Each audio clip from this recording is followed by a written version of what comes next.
우리가 흔히들 신앙생활이다 하면 떠오르는 두 가지가 있죠. 신앙생활을 한다 하면 이런 두 가지를 항상 떠올립니다. 그게 어떤 거가 있습니까? 말씀 그리고 기도입니다. 말씀과 기도.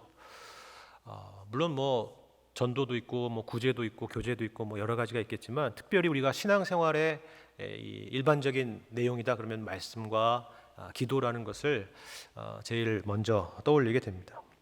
그렇다면 과연 이 말씀과 기도의 삶을 산다는 것은 과연 무엇인가? 여기에 답하기 위해서 우리는 말씀을 읽고 또 기도하는 것의 그 궁극적인 목적이 무엇인가 하는 것을 우리가 스스로 물어볼 필요가 있으리라 생각이 됩니다. 일단 이 말씀과 기도의 삶이라는 것은 이런 건 아닐 거예요. 예를 들면 나는 말씀의 삶을 살고 있습니다. 하루에 3장의 성경을 읽고요. 구약 2장, 신약 1장의 성경을 읽습니다. 아니면 최소 성경 문답지 풀 정도의 성경을 읽습니다. 기도는 1시간은 못하더라도 30분은 합니다. 아니면 최소한 10분이라도 기도를 합니다. 라고 해서 그것 자체를 말씀 생활, 기도 생활이라는 것을 어떤 숫자적으로 그런 수치화한다든지 계량화해서 스스로 자기 만족을 삼는 것, 그런 것은 아닐 겁니다. 성경을 읽으니까 아브라함이 남쪽으로 내려갔다는데 내가 아무래도 이 말씀을 따라서 남쪽으로 가야 될 것 같습니다. 이런 것도 우리가 말씀을 따르는 삶이라고 얘기할 수는 없을 겁니다. 기도해 보니까 이런 응답을 받았다는데 이게 과연 하나님이 주신 응답인지 자기 암시인지 자기 확신인지 객관할 수 없는 그런 묘한 이야기들로 다른 사람들에게 스스로 약간 자신이 영적인 사람인 것처럼 포장하는 것, 그것도 기도의 삶이라고 얘기하기는 조금 어려운 내용인 것 같습니다. 그렇다면 과연 말씀과 기도의 삶, 신앙생활이라는 것은 과연 어떤 것인가? 우리가 읽고 있는 이 히브리서의 대답으로 하자면 이런 것입니다. 그것은 바로 예수를 생각하는 것, 예수를 바라보는 것, 예수를 따라가는 것과 같은 것입니다. 그것이 바로 신앙의 목적이요 그리고 신앙의 방향이라고 말합니다. 우리가 신앙생활을 하면서 추구하는 이 목적과 말씀드린 것처럼 이렇게 성경에서 말하는 그런 신앙생활의 목적이 과연 일치하고 있는가 하는 것을 우리가 항상 점검해 볼 필요가 있습니다. 이걸 쉽게 점검할 수 있는 그런 방법이 있습니다. 지금 여러분의 마음속에 항상 자리 잡고 있는 것, 그리고 항상 기도하고 있는 그런 마음의 소원이나 기도 제목이 어떤 것인지를 살펴보면 됩니다. 예수가 최종 목적인가? 아니면 나의 개인적이고 인간적인 목적에 신앙이라는 것이 하나의 수단으로 동원되고 있지는 않는가 하는 것을 우리가 생각해 봐야 됩니다. 우리 장로교회가 고백하는 웨스트민스터 교리문답 첫 번째 질문과 그 답이 이렇게 시작되는 것을 여러분 아마 한두 번 이상 들어보셨을 거라 생각이 됩니다. 어떤 거죠? 이런 질문이죠. 사람의 첫째가며 가장 높은 목적은 무엇입니까? 그 답을 여러분 한번 읽어보시기 바랍니다. 답 어떤 거죠? 사람의 첫째가며 가장 높은 목적은 하나님을 영화롭게 하고 마음을 다해 하나님을 영원토록 즐거워하는 것입니다. 하는 것입니다. 이것이 바로 우리의 신앙의 목표요, 초점이요, 방향이라 하는 것이죠. 말씀과 기도의 삶, 바로 이러한 삶의 목표도 마찬가지인 것입니다. 우리의 생각과 초점을 하나님께 두는 것입니다. 제가 왜 갑자기 굳이 시작하는데 이 말씀과 기도에 대한 이야기를 시작하느냐? 그것은 오늘 본문의 말씀이 흥미롭게도 그와 같은 이야기를 하고 있기 때문에 그렇습니다. 재미있는 것은 우리 지난 시간에는 어떤 말씀을 나눴는지 여러분 기억하십니까? 하나님의 말씀에 대한 내용들을 나눴습니다. 그런데 오늘은 오늘 마지막 절 16절에 나와 있는 권면처럼 은혜의 보좌 앞에 담대히 나아갈 것이니라 라는 그런 권면을 보게 되죠. 쉽게 말해서 기도에 대한 것입니다. 말씀과 기도죠. 말씀과 기도의 삶에 대한 요구입니다. 그런데 이 하나님의 말씀, 우리가 지난 시간에 함께 나눴던 이 하나님의 말씀이 우리를 어디로 이끌고 가고 있었는지를 다시 한번 떠올려 볼 필요가 있습니다. 지난주 말씀 우리 4장 12절 13절 말씀을 제가 다시 한번 읽어보겠습니다. 이 말씀이 우리를 어디로 끌고 가고 있느냐 하는 걸 보십시오. 하나님의 말씀은 살아있고 활력이 있어 좌우의 날선 어떤 검보다도 예리하여 혼과 영과 및 관절과 골수를 찔러 쪼개기까지 하며 또 마음의 생각과 뜻을 판단하나니 지으신 것이 하나도 그 앞에 나타나지 않음이 없고 우리의 결산을 받으실 이의 눈앞에 만물이 벌거벗은 것 같이 드러나느니라 라고 말씀합니다. 하나님의 말씀이 우리를 어떻게 한다고요? 하나님 앞에, 그죠? 우리의 결산을 받으실 이의 눈앞에 세운다는 것입니다. 하나님이시라는 인격 앞에 우리를 세운다는 것입니다. 성경은 우리에게 무슨 처세술을 가르쳐 주거나 인생의 성공의 비결을 가르쳐 주는 것이 그런 책이 아니라 하는 것입니다. 성경은 우리에게 하나님이 누구신가를 가르쳐 주고 그 하나님이 우리의 인생의 주인이시고 또 우리 인생을 인도하시며 책임져 주시는 분이시라는 것을 가르쳐 주시는 것입니다. 우리가 이러한 내용을 여호수아 1장의 말씀에서도 확인할 수가 있습니다. 여호수아 1장 말씀을 제가 한번 읽어보겠습니다. 우리가 잘 아는 말씀이죠. 여호수아 1장 1절 이하의 말씀입니다. 여호와의 종 모세가 죽은 후에 여호와께서 모세의 수종자 눈의 아들 여호수아에게 말씀하여 이르시되 내 종 모세가 죽었으니 이제 너는 이 모든 백성과 더불어 일어나 이 요단을 건너 내가 그들 곧 이스라엘 자손에게 주는 그 땅으로 가라. 내가 모세에게 말한 바와 같이 너희 발바닥으로 밟는 것은 모두 내가 너희에게 주었노니 곧 광야와 이 레바논에서부터 큰 강 곧 유브라데 강까지 해쪽 속의 온 땅과 또 해지는 쪽 대해까지 너희의 영토가 되리라. 내 평생에 너를 능히 대적할 자가 없으리니 내가 모세와 함께 있었던 것 같이 너와 함께 있을 것임이니라. 내가 너를 떠나지 아니하며 버리지 아니하리니 강하고 담대하라. 너는 내가 그들의 조상에게 맹세하여 그들에게 주리라 한 땅을 이 백성에게 차지하게 하리라. 오직 강하고 극히 담대하여 나의 종 모세가 내게 명령한 그 율법을 다 지켜 행하고 우로나 좌로나 치우치지 말라. 그리하면 어디로 가든지 형통하리니 이 율법책을 내 입에서 떠나지 말게 하며 주야로 그것을 묵상하여 그 안에 기록된 대로 다 지켜 행하라. 그리하면 내 길이 평탄하게 될 것이며 내가 형통하리라. 내가 내게 명령한 것이 아니냐? 강하고 담대하라. 두려워하지 말며 놀라지 말라. 내가 어디로 가든지 내 하나님 여호와가 너와 함께 하느니라 하시니라 하는 말씀입니다. 우리가 많이 들어봤던 말씀입니다. 그런데 이 말씀을 우리가 읽으면서 이게 무슨 가나안 정복 전쟁의 승리의 비결이거나 승리의 방정식 정도로 읽는다면 우리는 성경을 제대로 읽지 못하고 거꾸로 읽는 것입니다. 무슨 말이냐 그러시겠죠? 율법을 다 지켜 행하고 좌우로 치우치지 않으면 형통하리라 그렇게 말씀하시지 않았습니까? 라고 반문하실지도 모르겠습니다. 그러나 그것에 앞서서 여호수아에게 하나님께서 주신 약속을 여러분이 기억하셔야 됩니다. 무슨 약속이었습니까? 3절에 나와 있는 것처럼 너희 발바닥으로 밟는 것은 모두 내가 너희에게 주었다 하는 것입니다. 또 6절에도 내가 그들의 조상에게 맹세하여 그들에게 주리라 한 땅을 이 백성에게 차지하게 하리라 하는 것이죠. 모두 이 율법 말씀에 대한 순종 이전에 하나님께서 말씀하시고 약속하신 그런 말씀인 것입니다. 여러분 핵심은 무엇일까요? 이 말씀의 핵심은 무엇입니까? 우리는 초점이라는 것이 항상 땅, 그러니까 우리 눈에 보이는 그 어떤 것에 있으니까 맨날 그 핵심을 놓치는 것입니다. 핵심은 땅이 아니라 바로 하나님이시죠. 하나님이 너희의 주인이시다. 하나님이 너희의 인도자시다. 하나님이 너희에게 땅을 기업으로 주셔서 살게 하실 분이시다. 하나님을 잊지 말라. 항상 하나님을 가까이 하라. 기억하라. 그것이 핵심입니다. 그것이 율법, 곧 하나님의 말씀을 이 여호수아 1장에서 강조하는 이유인 것입니다.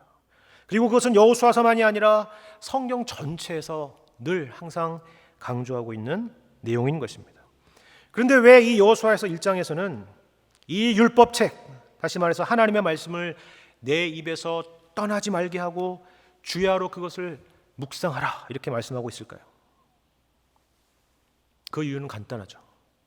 우리는 항상 이것을 망각하기 쉬운 존재이기 때문입니다. 성경이 우리에게 가르쳐 주시는 하나님의 모습, 하나님이 우리와 함께 하신다는 그 말씀보다 세상이 더 커 보이기 때문에 그렇습니다. 이것은 주님도 우리에게 항상 제자들에게 항상 하셨던 말씀인 것이죠. 내가 너희를 세상에 보내는 것이 어떻다라고 말하고 있습니까? 양을 이리 가운데 보냄과 같도다. 그렇게 말씀하시죠. 또 이런 말씀도 있죠. 세상에서 너희가 환난을 당하나 담대하라. 내가 세상을 이겼노라. 말씀하셨습니다. 환난을 당한다 하니까 꼭 우리와 너무 동떨어진 사람의 이야기, 복음을 전하다가 박해받고 순교당하는 그런 사람들의 이야기로만 여러분 생각하지 마시기 바랍니다. 환난을 당한다라는 것은 우리가 이 세상에서 겪는 여러 가지 시험과 또 혼란과 방황과 고민과 같은 그 모든 것들을 의미하는 것입니다. 쉽게 말해서 세상이 크고 세상이 우리를 장악하고 세상이 우리를 지배하는 것만 같은 그런 현실을 말하는 것입니다. 앞서 읽었던 여호수아 1장 말씀에 이어서 등장하는 여러분이 잘 알고 있는 여리고 사건이 바로 그것을 말해주죠. 우리는 모든 과정을 다 건너뛰고 또 그것에 대한 결과를 잘 아니까 너무나도 쉽게 이야기하죠. 여리고가 무너진다. 이거에 대한 생각만 강하게 했습니다. 그러나 그 이야기는 우리도 순종하면 여리고도 무너진다와 같이 그렇게 단순한 이야기를 하려고 등장시킨 그런 사건이 아닙니다. 여리고 이야기의 핵심은 이스라엘 백성들이 여리고를 그렇게 수없이 도는 동안 여리고 성에 벽돌 하나도 떨어지지 않았다라는 것에 핵심이 있는 것입니다. 한 바퀴를 돌 때마다 조금씩 여리고가 무너져가는 것을 볼 수만 있었다면 얼마나 기분이 좋겠고 흥이 나겠습니까? 그러나 여러분 읽어보시면 아시다시피 그런 일은 없었습니다. 우리가 하나님을 주인으로 모시고 그 말씀에 순종하며 살아도 세상은 끄떡이 없습니다. 그리고 그것이 바로 여리고 사건에서 우리에게 말하고 싶은 중요한 내용 중에 하나인 것입니다. 그렇기 때문에 오늘 본문의 말씀에 이런 권면이 있는 것입니다. 우리 14절 말씀을 제가 다시 읽겠습니다. 오늘 본문 4장 14절 말씀. 그러므로 우리에게 큰 대제사장이 계시니 승천하시니 곧 하나님의 아들 예수시라. 우리가 믿는 도리를 굳게 잡을지어다 라고 말씀합니다. 여기서 우리가 믿는 도리라고 하는 것은 당시 초대교회 성도들이 함께 고백했던 공통의 신앙 고백이라는 것을 알 수가 있습니다. 어떤 내용이었죠? 우리에게 큰 대제사장이 계신데 그분은 승천하신 분, 곧 하나님의 아들 예수시라 하는 그런 고백입니다. 이것을 좀 풀어서 말하면 이런 것입니다. 성경에서 특별히 예수라는 이름이 등장하는 것은 예수님께서 실제로 이 땅에 오신 것의 역사성을 강조할 때 주로 사용하는 예수님의 이름입니다. 다시 말해서 하나님의 아들 예수라는 말은 2000년 전에 동정녀 마리아를 통해서 태어나시고 또 활동하셨던 그 역사적인 예수는 단지 당시에 유명했던 랍비이거나 선생이거나 어떤 철학자가 아니라 하나님의 아들이신 분이라 하는 것입니다. 그분은 또한 큰 대제사장이라고 말하죠. 왜 큰 대제사장이라 이렇게 표현을 했을까요? 여러분 우리는 예수님의 삼중직이라는 것을 한 번쯤은 다 들어보셨을 것입니다. 예수님은 왕이요 선지자요 제사장이라 이런 거죠. 우리가 예수님이 왕이신 것은 복음서를 읽어보면 이해하기가 쉽습니다. 사람들이 예수님을 왕으로 삼으려고 했다는 것, 임금 삼으려 했다는 것에 대한 내용들을 또 기록하고 있기 때문에 그렇습니다. 특히나 예루살렘을 입성할 때 그 분위기가 정점에 이르렀죠. 예수님을 왕으로 환호했습니다. 또 예수님을 선지자라고 이해하는 것도 당시의 분위기였습니다. 예수님께서 가이사랴 빌립보에서 제자들에게 사람들이 나를 누구라고 하느냐라고 했을 때 제자들이 대답한 내용이 그것이었죠. 사람들이 예수님을 선지자 중에 하나로 생각합니다 라고 했던 그 대답입니다. 그러나 예수님이 제사장이라 하는 그런 이 내용은 당시 맥락에서는 약간 생소해 보이는 것은 사실입니다. 왜 그렇습니까? 제사장이란 지파로 한정해 보자면 일단 유다 지파가 아니라 레위 지파여야 됩니다. 그리고 대제사장은 그 중에서도 아론의 후손이어야 되죠. 그러나 예수님은 여러분이 아시다시피 유다 지파요 다윗의 후손이었습니다. 하지만 예수님은 대제사장으로 오셨어야만 했습니다. 왜 그렇습니까?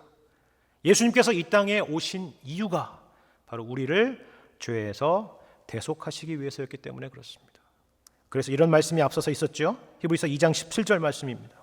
예수님이 대제사장으로 오신 이유, 2장 17절 말씀. 그러므로 그가 범사에 형제들과 같이 되심이 마땅하도다. 이는 하나님의 일에 자비하고 신실한 대제사장이 되어 백성의 죄를 속량하려 하심이라 하는 것입니다.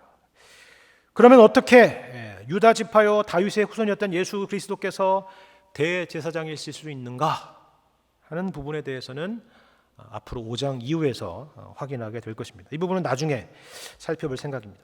다시 우리 본문의 14절의 말씀으로 돌아와서 당시 초대교회 성도들이 갖고 있었던 신앙 고백으로 돌아와 보자면 이것이었죠.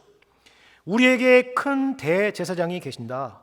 그분은 대속죄일 그날 성전 지성소에 1년에 한 번 들어가서 이스라엘의 백성들의 죄를 속죄하던 구약의 대제사장이 아니시다. 그분은 성전의 지성소 정도가 아니라 그것의 원형인 하늘에 오르셨다. 그분이 바로 승천하시니 곧 하나님의 아들 예수시다. 이것이 바로 우리의 믿음의 고백이다. 이 고백을 굳게 붙잡으라. 이 말을 지금 하고 있는 것입니다. 그런데 우리가 여기서 주목할 부분은 이것입니다. 여기 우리가 믿는 도리를 굳게 잡아야 한다라는 권면입니다. 그럼 이건 무슨 말일까요? 이건 단지 믿음의 내용을 확인하고 있는 그런 내용이 아닙니다. 그들은 이 내용에 대해서 모르고 있지 않았을 것입니다. 아마 우리가 예배 때마다 사도신경으로 우리의 신앙을 함께 고백하고 서로 확인하듯이 이러한 내용으로 아마 그들은 예배 때마다 함께 예수 그리스도에 대한 신앙의 고백으로 나아갔을 것입니다. 그러나 우리가 이 말씀을 통해서 볼 때 당시의 성도들이 이 고백을 알고 있고 또 입술로는 고백한다 할지라도 이 고백을 오늘 본문의 말씀처럼 굳게 잡지는 못했을 것 같습니다. 자기 것이 되지는 않았을 것으로 보입니다. 왜 그랬을까요? 왜 그들은 이것을 굳게 잡지 못했을까요? 앞서 말씀드린 것처럼 괴리감 때문이죠. 그들의 신앙 고백과 그들이 겪고 있는 현실 간의 괴리감 때문입니다. 세상은 여전히 무너지지 않는 여리고 성과 같았기 때문입니다. 우리에게 큰 대제사장, 승천하신 하나님의 아들 예수가 계신데 왜 우리의 삶은 이토록 고달픈가 하는 그런 현실 때문입니다. 대제사장, 승천하신 하나님의 아들 예수. 일단 맞는 말이지만 말 그대로 그분은 하늘에 계시고 너무 높이 계시고 우리와 너무나 동떨어진 분인 것처럼 느껴질 수도 있었을 것입니다. 그래서 그분이 도대체 우리가 경험하는 이 고통스러운 현실 가운데 과연 무슨 일을 하신다는 말인가? 라는 그런 생각이 그들은 신앙 고백을 하면서도 그 마음에 그 생각의 기저에 깊이 깔려 있었을 것입니다. 그래서 히브리서 기자는 이어서 그 예수님께서 우리 가운데 하시는 일이 있다라고 말하고 있죠. 승천하신 대제사장 예수님께서 우리 가운데 하시는 일, 그것은 바로 이것이라고 말씀하고 있습니다. 우리 15절 말씀을 함께 보겠습니다. 이러한 일을 하신다고 말씀합니다. 우리에게 있는 대제사장은 우리의 연약함을 동정하지 못하실 리가 아니요 모든 일에 우리와 똑같이 시험을 받으신 이로되 죄는 없으시니라 라는 말씀입니다. 예수님은 멀리 계시지 않다. 죽어서야 만날 수 있는 분이 아니다. 우리 곁에 계신 분이다. 그리고 우리의 연약함을 동정하지 못하실 리가 아니다 하는 것입니다. 좀 놀라운 말씀이죠. 그런데 이것은 참 또 독특한 표현이기도 합니다. 그냥 우리의 연약함을 동정하시는 분이다라고 해도 됐을 텐데 우리의 연약함을 동정하지 못하실 리가 아니다라고 말하고 있잖아요. 그렇게 표현한 데는 참 제일 중요한 의미가 있습니다. 우리가 잘 아는 거죠. 이중 부정은 강한 긍정이라 하는 것입니다. 그러나 그것만이 아니라 그것보다도 이것은 당시의 초대교회 성도들이 가지고 있었던 생각을 드러내고 파고드는 것이기도 합니다. 어떤 생각이라고 했죠? 예수님은 멀리 계신 분이시다. 그분은 우리가 피부로 경험하는 현재의 고통을 알지 못하실 분이다 라는 그들 기저에 있는 생각입니다. 그래서 뭐라고 한다고요? 우리의 연약함을 동정하지 못하실 이가 아니다라는 것입니다. 너희의 생각이 틀렸다라고 말씀하는 것입니다. 그런데 여기 이 동정하다라는 번역이 사실 조금 아쉬운 부분이 있습니다. 우리 옛날 그 성경에는 그 뭐죠? 체휼하다 이런 표현으로도 됐었죠. 체휼하다.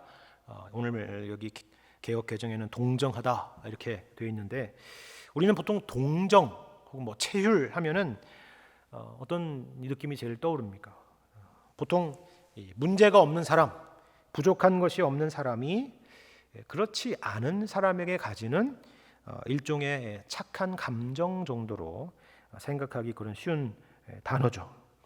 높은 지위에 있는 사람 그리고 부유한 사람이 반대로 낮은 지위에 있는 사람, 가난한 사람을 측은하게 바라보거나 아니면 건강한 사람이 아픈 사람을 바라보는 그런 감정, 그런 느낌 정도로 생각하기 쉬운 그런 표현입니다. 하지만 이 본래 이 단어는 이 그리스어 이 단어는 그런 의미가 아닙니다. 이런 의미입니다.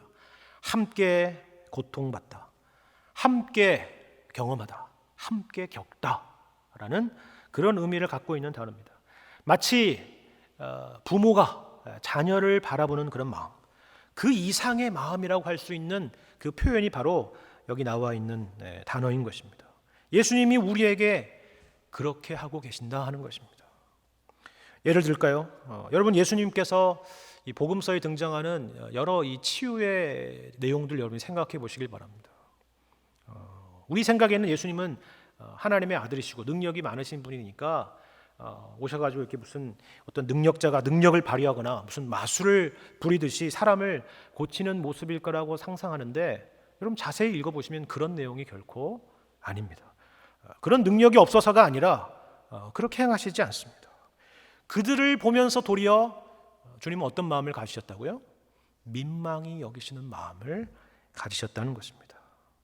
심지어 죽은 나사로의 무덤 앞에서는 어떻게 하셨다고 말씀합니까? 눈물을 흘리셨다고 말하죠.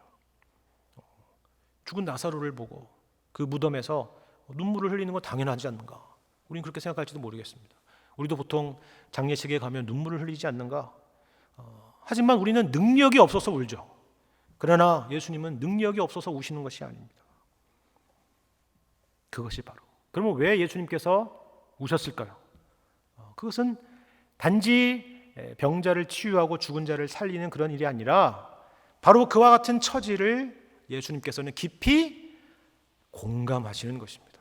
그것이 오늘 나와 있는 단어의 말씀, 동정하다라는 것의 의미인 것입니다. 그런데 놀라운 것은 그런 주님의 모습이, 그런 공생애에 있었던 주님의 모습이 그 공생애에 국한된 것이 아니었다는 것입니다. 우리에게 있는 대제사장은 그렇죠?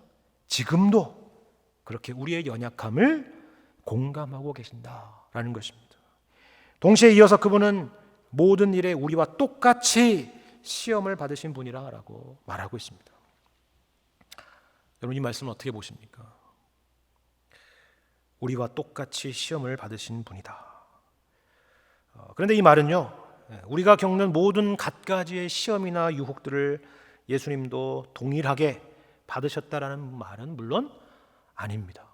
예수님께서 이 땅에 사셨던 생애가 총 몇 년입니까? 33년이라는 시간입니다. 모든 것을 경험하기에는 굉장히 짧은 시간이죠. 그래서 우리는 그런 생각을 하죠. 종종 신앙이 없을 때나 신앙이 어릴 때 가끔 이런 질문을 마음속에 해볼 때도 있었을 것입니다. 예수님은 무슨 결혼도 하지 않으시고 가정도 꾸려본 적이 없으신데 자식을 키우는 부모의 마음을 과연 아실까 하는 것입니다. 아니면 자녀를 잃거나 부모를 잃어본 그 상실감을 과연 아실까 하는 생각도 하죠. 예수님은 직장을 다녀보신 적도 없는데 직장을 잃어본 사람의 마음을 과연 아실까? 예수님은 이처럼 짧은 인생을 사시다 가셨는데 늙는 것 그리고 병드는 것의 그 고통을 과연 아실까 하는 그런 생각을 해보는 거죠. 그렇지 않습니까? 맞습니다. 예수님은 그 모든 경험을 다 해보신 적이 없습니다. 오늘날과 같은 이런 코로나 바이러스가 창궐한 이 팬데믹의 상황을 경험하신 적도 없으셨죠. 하지만 그렇게 보자면 우리 중에 그 누구도 역사적으로 다 뒤져도 그 어떤 사람과 딱 맞는 동일한 경험을 해본 사람은 지구상에 없습니다. 그런데 더 중요한 것은 이것입니다. 비슷한 경험을 해본 사람이라고 해서 그와 같은 사람을 더 잘 이해하고 더 잘 공감하고 어떤 해결책을 줄 수 있는 것은 아니라는 사실입니다. 그것은 여러분이 경험해 보신 일이 아닙니까? 성경에서도 욥의 친구들이 그랬죠. 욥을 잘 알고 욥의 처지를 잘 안다고 이야기했던 그 친구들이 욥에게 어떤 해결책을 주는 것은커녕 위로도 해주지 못했습니다. 그의 상처에 도리어 염산을 끼얹는 일이 되고 말았죠. 오죽하면 욥이 그들을 가리켜서 너희들은 다 재난을 주는 위로자들이구나 라고 말했겠습니까? 그러나 예수님은 다르다라고 말씀합니다. 물론 우리가 겪는 모든 종류의 시험들, 모든 종류의 형상들을 경험한 것은 아닙니다. 하지만 그 모든 시험들의 본질들을 다 겪으신 분이 예수님이라는 것을 우리는 잘 알고 있습니다. 그분은 하나님이시기 때문에 전지하신 분이시기 때문에 아시는 것만이 아니라 예수님께서 이 땅에 오셔서 겪으신 그 모든 시험들이 우리가 겪은 시험과 본질적으로 다르지 않은 것이기 때문에 그렇습니다. 구체적인 경험들은 달라도 그런 여러 구체적인 경험들이 만들어내는 것들, 예를 들면 상실감, 소외감, 배신, 가난, 배고픔, 육체의 고통, 죽음에 대한 두려움, 그리고 심지어는 십자가에서 하나님께서 자신을 버리신 것만 같은 그런 영적인 고통까지, 이 모든 것을 친히 그리고 가장 처절하게 겪으신 분이기 때문에 그렇습니다. 그렇기 때문에 오늘 본문의 말씀은 대제사장이신 예수님은 우리의 연약함을 공감하지 못하실 분이 아니시다라고 말씀하고 있는 것입니다. 여러분, 이 말씀이 여러분에게 위로가 되십니까? 위로가 되실 줄 믿습니다. 누군가 나의 처지를 이해해주고 공감해주는 것만으로도 우리는 위로를 받고는 하는데, 하나님의 아들이신 예수 그리스도께서 우리의 처지와 우리의 형편을 아시고 공감해 주신다는 것, 그것은 우리가 이 땅을 살아가며 누리는 엄청난 유익일 것입니다. 그래도 와닿지가 않습니까? 그래서 이런 권면이 있는 것이 아닙니까? 어떤 권면이요? 이 사실을 기억하라. 그 대제사장이신 예수께서 우리 가운데 계시다는 이 믿음의 내용, 이 믿음의 고백을 단단하게 굳게 붙잡으라 라고 말씀하는 것입니다. 그런데 여기서 우리가 한 가지 짚고 넘어가야 될 부분이 있습니다. 의아한 것이 하나 있습니다. 이것은 사실 놀라운 것이고 또 이것 자체로 은혜로운 말씀이기도 하지만, 이것이 우리가 현실적으로 기대하고 또 바라던 대답은 아니기 때문에 그렇습니다. 그렇지 않습니까? 무슨 말이냐 하면 이런 것입니다. 우리에게 어떤 연약함이 있다. 그리고 그 연약함으로 인해서 정말 살아가기 힘든 현실이 있다라고 하면 우리가 하나님으로부터 자연스럽게 그리고 현실적으로 기대하는 응답이라는 것은 과연 어떤 것이겠습니까? 당연히 우리가 연약하다 하면 우리의 연약함을 강함으로 바꿔주시고, 이 연약함과 위기를 극복할 수 있는 어떤 현실적이고 정말 꼭 필요한 그 무기 같은 것을 주실 것을 기대하게 될 것입니다. 당연하죠. 그런 생각을 갖지 않습니까? 사실 이런 것들이 우리의 자연스러운 기도 제목이 아닙니까? 돈이 없다면 주님, 저희의 경제적인 문제를 해결해 주십시오. 우리가 질병 가운데 있다면 하나님, 저희 질병을 해결해 주십시오. 건강을 주십시오. 힘이 없다면 주님, 저에게 힘을 주십시오라고 하는 그런 기도의 내용들이죠. 기도하고 또 기도하지만 아직도 응답 없는, 아니면 아직 만족하지 못하는 그런 내용들일 것입니다. 이게 낮은 차원의 기도가 아닙니다. 여러분 잘 아는 사도 바울도 이런 기도를 했다고 말하지 않습니까? 내 몸에 육체의 가시가 있는데 이것이 떠나가기를 3번이나 주님께 간구했다라고 하는 그런 기도의 내용들과 같습니다. 그러나 오늘 본문의 히브리서의 대답은 놀라운 내용입니다. 우리가 원하는 그런 대답이 아니라 예수님이 우리의 연약함과 함께 하신다는 내용입니다. 연약함을 변하여 강함을 주시는 것이 아니라 주님이 우리의 연약함과 함께 하신다는 것입니다. 우리와 똑같이 시험을 받으셨다는 것입니다. 이것이 우리 현실에 과연 궁극적인 응답일까요? 특별한 능력이 없는 사람이 이런 대답을 한다면 이해할 수 있습니다. 이해해 주는 것만으로도, 공감해 주는 것만으로도 충분하다, 감사하다 말할 것입니다.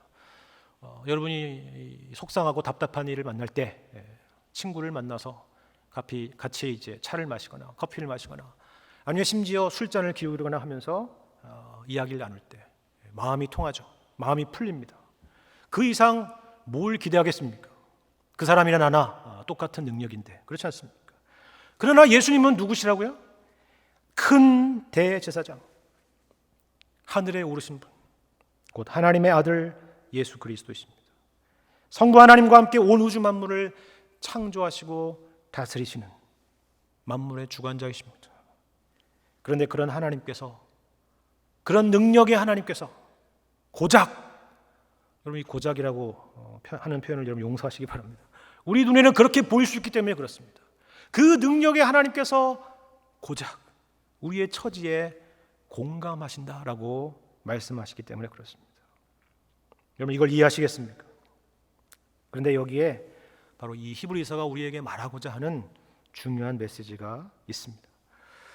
예를 들면 정말 찢어지게 가난한 부모 밑에서 자란 아이가 가난하게 자라고 어렵게 공부하고 또 힘겹게 살아가는 것은 말 그대로 현실이죠. 자연스러운 것입니다. 뭐 특별할 것이 없습니다. 그러나 부유하고 능력 많은 부모 밑에서 대재벌의 자식이 그와 같은 현실 속에 놓여 있다면, 그리고 거기에 어떤 고상한 목적이 있다면 그것은 전혀 다른 차원의 이야기가 되는 것입니다. 어떤 이야기입니까? 어떤 것입니까? 훈련이죠. 그것도 아주 혹독한 훈련인 것입니다. 이런 맥락에서 오늘 15절의 말씀을 다시 보자면 이것은 전혀 다른 차원의 의미로 다가오게 될 것입니다. 이것은 고난의 현실을 살아가는 우리에게 주시는 위로의 말씀인과 동시에 그것만이 아니라 우리의 정신을 바짝 차리게 하는 그런 말씀이기도 한 것입니다. 특히 하반절에 뭐라고 말씀하죠? 모든 일에 우리와 똑같이 시험을 받으신 이로되 죄는 없으시니라 말씀합니다. 물론 이 말씀은 예수님은 우리와 같은 인성을 가지고 이 땅에 오신 분이지만 그분은 죄를 짓지 않으셨다, 그분은 무죄한 분이시다라는 그런 의미이기도 합니다. 그러나 이 두 가지의 말씀을 연결시킨 이유는 단지 예수님의 어떤 존재론적인 차원에서 그 말씀을 하기 위한 것만은 아닐 것입니다.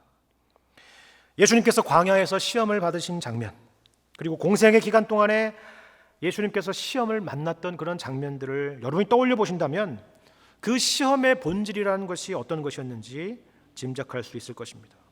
그 시험이란 결국 하나님과의 관계를 단절시키려는 것입니다. 광야에서 받은 시험 기억하십니까? 내가 하나님의 아들이라면 이 돌들이 떡덩이가 되게 하라. 내가 하나님의 아들이라면 이 성전에서 뛰어내려보라. 이해하시겠습니까? 그리고 성부 하나님께서 성자 예수님께 맡겨주신 사명, 그 십자가의 길을 불신하고 그리고 불순종하고 쉬운 길을 택하도록 하는 그런 유혹인 것입니다. 사단이 예수님에게 뭐라고 했죠? 내게 절하면 천하만국을 내게 주리라 했습니다. 내게 절하면 내가 이 땅에 온 목적을 쉽게 이루게 해주리라 하는 것이죠. 굳이 십자가를 질 필요가 없다, 그렇게 시험하고 유혹하는 것입니다. 이런 식의 시험은 그 이후에도 계속됐죠. 또 우리가 잘 아는 베드로의 신앙 고백 이후에 예수님께서 베드로를 칭찬하시면서 앞으로 예수님께서 겪게 될 순환과 십자가에 대한 이야기를 하시는 장면이 있습니다. 그 얘기를 하자 베드로가 어떻게 반응했습니까? 예수님을 붙들고 간청하죠. 주여, 이런 일이 결코 미치지 않을 것입니다. 여러분 얼마나 충신입니까? 얼마나 스승을 위하는 마음이 큽니까? 그러나 예수님의 대답은 무엇이었습니까? 사단아, 물러가라. 너는 나를 넘어지게 하는 자로다.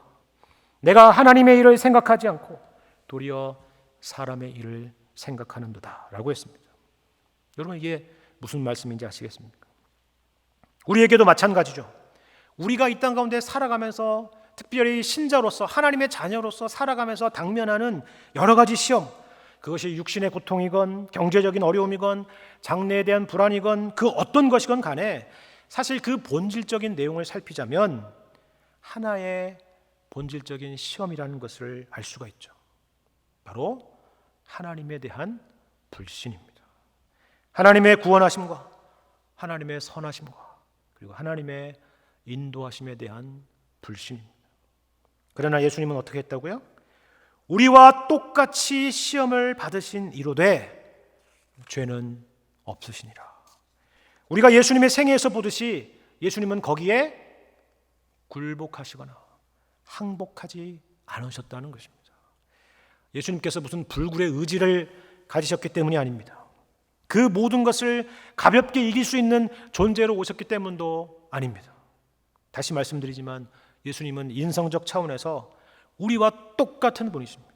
모든 일에 우리와 똑같이 시험을 받으신 분이 바로 그것을 말하는 것입니다. 그러면 예수님은 어떻게 그 모든 시험을 이겨내셨습니까? 5장을 보시면 이런 말씀이 있습니다. 히브리서 5장 7절 이하의 말씀을 제가 읽겠습니다. 예수님은 이렇게 이겨내셨다고 말하죠. 그는 육체에 계실 때에 자기를 죽음에서 능히 구원하실 이에게 심한 통곡과 눈물로 간구와 소원을 올렸고 그의 경건하심으로 말미암아 들으심을 얻었느니라. 그가 아들이시면서도 받으신 고난으로 순종함을 배워서 온전하게 되셨은즉 자기에게 순종하는 모든 자에게 영원한 구원의 근원이 되셨다라고 말씀합니다. 여러분, 누구나 이 말씀을 보면, 심한 통곡과 눈물로 간구와 소원을 올렸다는 이 말씀을 보면 아마도 겟세마네 동산의 예수님을 떠올렸을 것입니다. 하지만 어찌 겟세마네 동산의 그 장면 하나뿐이겠습니까? 예수님은 예수님의 생애의 전반에 걸쳐서 이런 기도를 드리셨다는 것을 우리는 알 수가 있습니다. 그래서 그 기도의 응답이 무엇이었습니까? 그 모든 상황 속에서 자신을 죽음에서 능히 구원하실 이에게 심한 통곡과 눈물로 간구와 소원을 올렸을 때 하나님의 응답은 어떤 것이었습니까? 천사를 보내셔서 예수님을 체포의 위험으로부터 구출하시는 그런 응답이 아니었죠.